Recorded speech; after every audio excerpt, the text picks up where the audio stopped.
எல்லாருக்கும் வணக்கம். இன்னைக்கு நம்முடைய கிளாஸ்ல வந்து பாத்தீங்கன்னா BEd second year 4th semester. இதுல வந்து பாத்தீங்கன்னா அனைவருக்குமான பள்ளியை உருவாக்கிடல் இந்த சப்ஜெக்ட் தான் பார்த்துட்டு இருக்கோம். இந்த சப்ஜெக்ட்ல இன்னைக்கு பார்க்க போற क्वेश्चन யூனிட் 1ல இன்னைக்கு வந்து ஒரு முக்கியமான 10 மார்க் क्वेश्चन பார்க்க போறோம். அது என்ன क्वेश्चन நான் சொல்றதுக்கு முன்னாடி நம்முடைய கிளாஸ்ல புதுசா ஜாயின் பண்றதுக்கு நிறைய பேர் கால் பண்றீங்க. நீங்க எப்படி ஜாயின் பண்ணனும்னா என்னுடைய மொபைல் நம்பர் 9159084262 இந்த நம்பருக்கு நீங்க கால் பண்ணுங்க.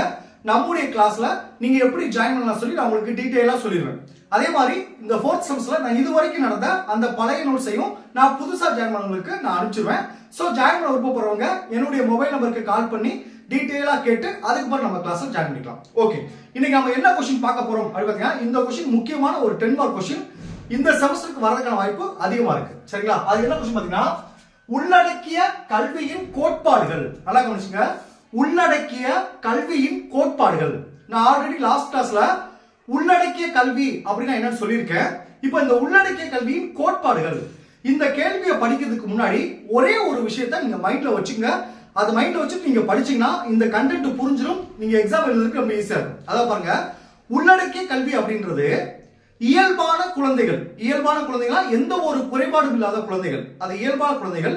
அடுத்து செயலாற்றல் குறைபாடுடைய குழந்தைகள், அதாவது ஊனமுற்ற குழந்தைகள். அது உடல் ரீதியாகவோ இல்ல மன ரீதியாகவோ அந்த செயலாற்றல் இயல்பான குழந்தைகள் செய்ய முடியாத இயல்பான குழந்தைகள் செய்ய முடியாம இருக்காங்க பாத்தீங்களா, அதுதான் செயலாற்றல் குறைபாடுடைய குழந்தைகள், அதாவது ஊனமுற்ற குழந்தைகள். இந்த ரெண்டு பேரும் ஒரே பள்ளியில ஒரே வகுப்புல சேர்ந்து படிக்கிறோம். இந்த அப்படி படிக்கிறதுக்கு என்னென்ன கோட்பாடுகள்லாம் இருந்துச்சுன்னா இந்த ரெண்டு குழந்தைங்க ஒரே வகுப்புல சிறப்பா பயின்று வாழ்க்கையில் அடுத்த கட்டத்துக்கு செல்ல முடியும் அப்படின்றதுதான் இந்த கேள்வி. சரிங்களா? அப்ப இயல்பான குழந்தைகள், செயலாற்றல் குழந்தைகள், செயலாற்றல் குறைபாடுடைய குழந்தைகள், இந்த ரெண்டு குழந்தைகளும் ஒரே பள்ளியில படிக்கணும்னா நமக்கு என்னென்ன கோட்பாடுகள்லாம் வேணும் அப்படின்றத இந்த கேள்வி. இப்ப பாத்தீங்கன்னா இதுல வந்து ஒரு 8 கோட்பாடுகள் இருக்கு. ஒண்ணு பாருங்க, நட்புணர்ச்சியுடன் சேர்ந்திருத்தல். அதான் சார் நட்புணர்ச்சியுடன் சேர்ந்திருத்தல். சில மாணவர்கள் நினைப்பாங்க ஒரு குறைபாடுடைய குழந்தைகளை என் கூட படிக்க வைக்கிறப்ப அவங்க வந்து எப்படி ஒரு ஊனமுற்ற குழந்தை என் கூட படிக்க வைக்க முடியும், அந்த மாதிரி மனப்பான்மை இருக்கும். அதே மாதிரி பெற்றோருக்கும் பாருங்க, எப்படி என் பிள்ளைகள் கூட வந்து ஊனமுற்ற குழந்தைகளை நீங்க படிக்க வைக்கலாம் அப்படின்ற ஒரு மனப்பான்மை இருக்கும். சரிங்களா? அந்த ரெண்டு குழந்தைகளும் நட்புணர்ச்சியோட சேர்ந்து ஒரு வகுப்புல பயின்றாதான் அது சிறப்பாக இருக்கும்.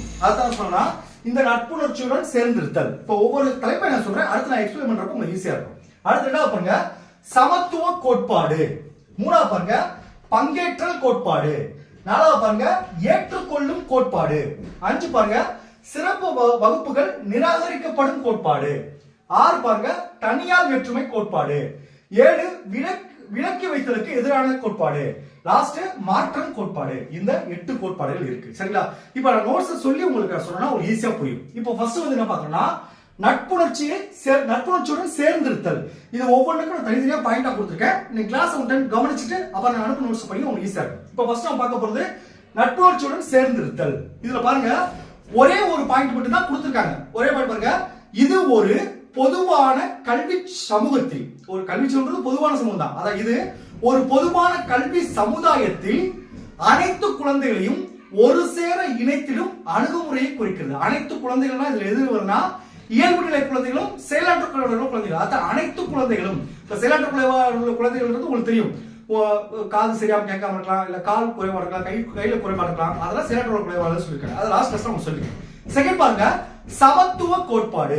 இதுல ஒரே ஒரு பாயிண்ட் தான். இக்கோட்பாடு ஒவ்வொருவரும் முக்கியமான விஷயம் பாருங்க, அறிவு, திறன்கள் மற்றும் தகவல்களை பெறுவதற்கு சம உரிமை பெற்றவர்கள். பாருங்க 3 விஷயம், அறிவு, திறன்கள் மற்றும் தகவல்களை பெறுவதற்கு சம உரிமை பெற்றவர்கள் என்பதை வலியுறுத்துகிறது.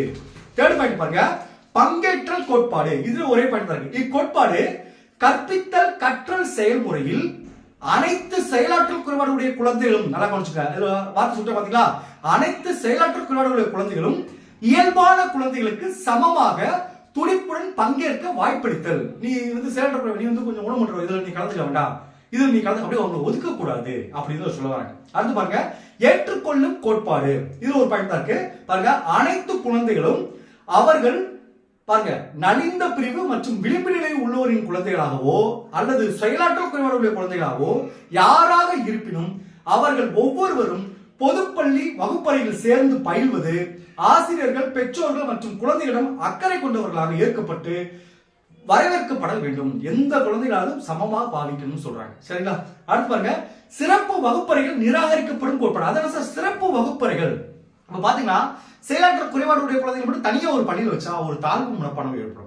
நம்ம அந்த இயல்புநிலை குழந்தைகளோட நம்ம கீழானவங்க அப்படின்னு அவங்களுக்கு ஒரு மனநிலை ஏற்படும். ஏன்னா நம்ம இந்திய அரசியல் சாஸ்திரம் என்ன சொல்லுது, எல்லாரும் சரிசமம் தான் சொல்லுது. சரிங்களா?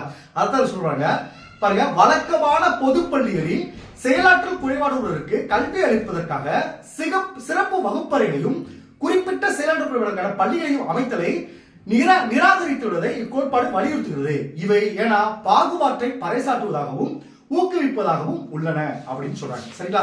ஆறாவது பாயிண்ட் பாருங்க, தனியார் வேற்றுமை கோட்பாடு. அதாவது என்னன்னா, ஒவ்வொரு குழந்தைக்கும் ஒரு இண்டிவிஜுவாலிட்டி இருக்கு, ஒரு தனித்தன்மை இருக்கு.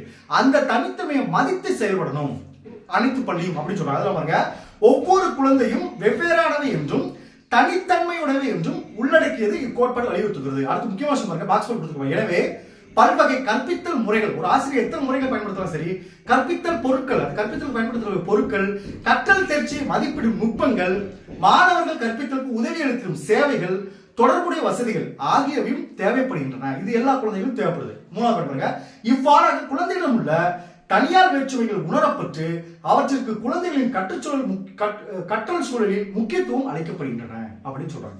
அது ஏன் பாருங்க, விலக்கி வைத்தலுக்கு எதிரானது. அதான் சொல்ல பாருங்க, அந்த செயலாற்றல் குழந்தைகள் தனியா ஒதுக்கி வச்சு நடத்தக்கூடாது.